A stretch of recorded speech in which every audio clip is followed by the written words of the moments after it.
Women cricket world cup విజేత శ్రీచరణిని Andhra Pradesh CM Chandrababu ఘనంగా సత్కరించారు. సీఎం క్యాంపు కార్యాలయంలో మాజీ భారత మహిళా క్రికెట్ కెప్టెన్ మిథాలీ రాజ్తో కలిసి శ్రీచరణి సీఎం చంద్రబాబుని కలిసింది. ఈ సందర్భంగా మంత్రి నారా లోకేష్ ఇద్దరికి స్వాగతం పలికారు. మహిళా క్రికెట్లో భారత జట్టు సాధించిన చారిత్రాత్మక విజయం దేశానికి గర్వకారణమని సీఎం అన్నారు.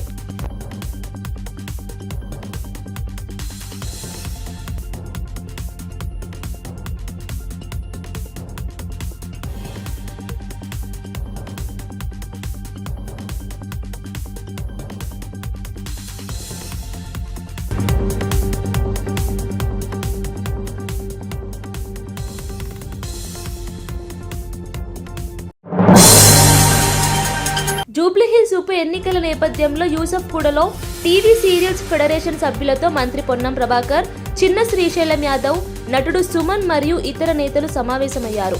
ఈ సందర్భంగా టీవీ సీరియల్ సభ్యుల సమస్యల పరిష్కారానికి కృషి చేస్తామని మంత్రి పొన్నం ప్రభాకర్ హామీ ఇచ్చారు.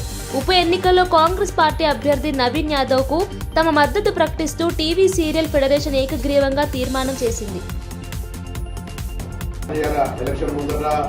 నేను అవకాశం తీసుకుంటున్నా అనేది కాదు.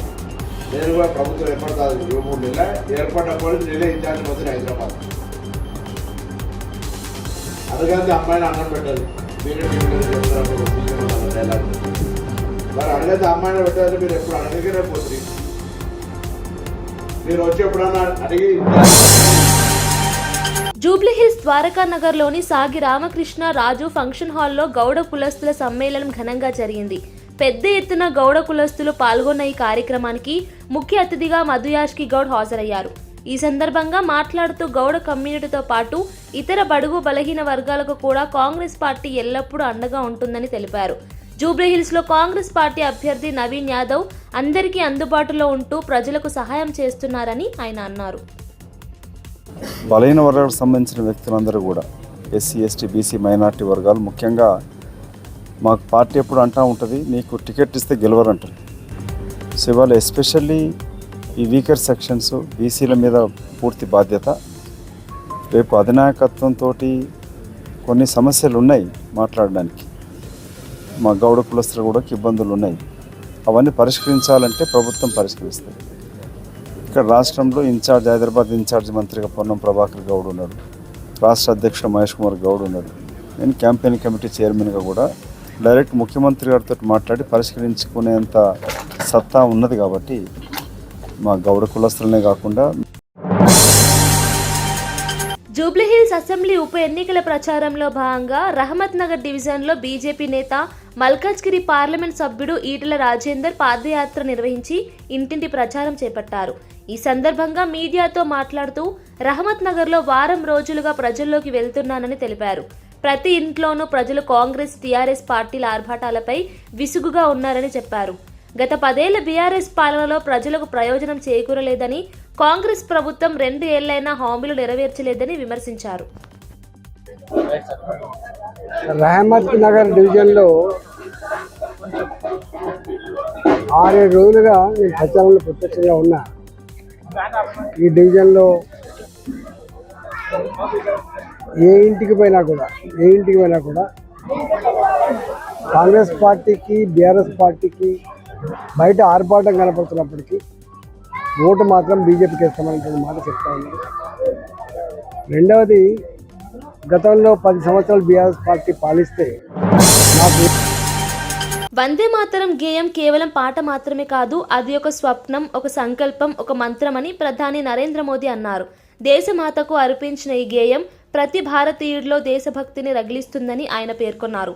వందే మాతరం శబ్దం మనలో ఆత్మవిశ్వాసాన్ని నింపుతుందని, మనల్ని పురాణాలు, ఇతిహాసాల గాథల్లోకి తీసుకెళ్తుందని మోదీ అన్నారు. దేశ అభ్యున్నతికి ప్రతి పౌరుడు వందే మాతరం ఆత్మను అర్థం చేసుకొని ఆ దిశగా కృషి చేయాలని పిలుపునిచ్చారు.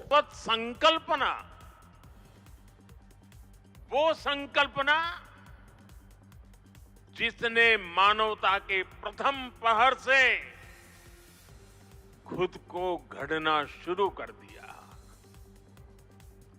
जिसने युगों युगों को एक एक अध्याय के रूप में पढ़ा,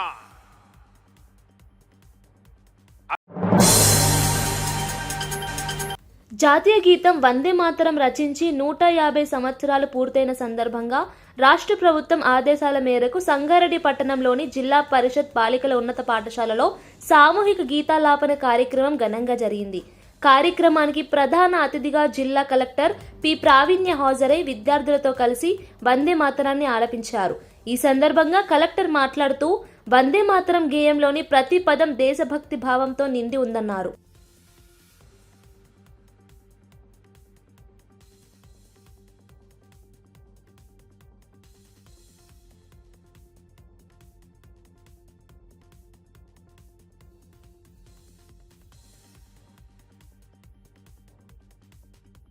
వందే మాతరంని కొమెమరేట్ చేసుకుంటున్నాము.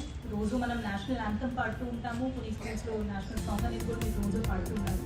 కానీ ఈరోజు ఎవరైతే దాన్ని క్రియేట్ చేశారో కాన్స్టిట్యూషన్ సెక్రటరీ గురించి గుర్తు చేసుకుంటూ, అలానే నేషనల్ సాంగ్లో ఏవైతే వర్డ్స్ ఉన్నాయో వందే మాతరం అంటే that is one country, unity of the country అనేది ఎంఫసైజ్ అవుతూ ఉంటుంది. సో అది అందరూ కూడా మనం చదువుకుంటూ ఉంటాము. బట్ ఈరోజు let us remember all of it once again and participate in this together. And I'm very happy to be in your school today. I think చాలా వర్క్స్ ఉన్నాయి. దీని తర్వాత నేను క్లాసెస్కి వెళ్ళిన తర్వాత come and interact with you in your classroom goals. Thank you.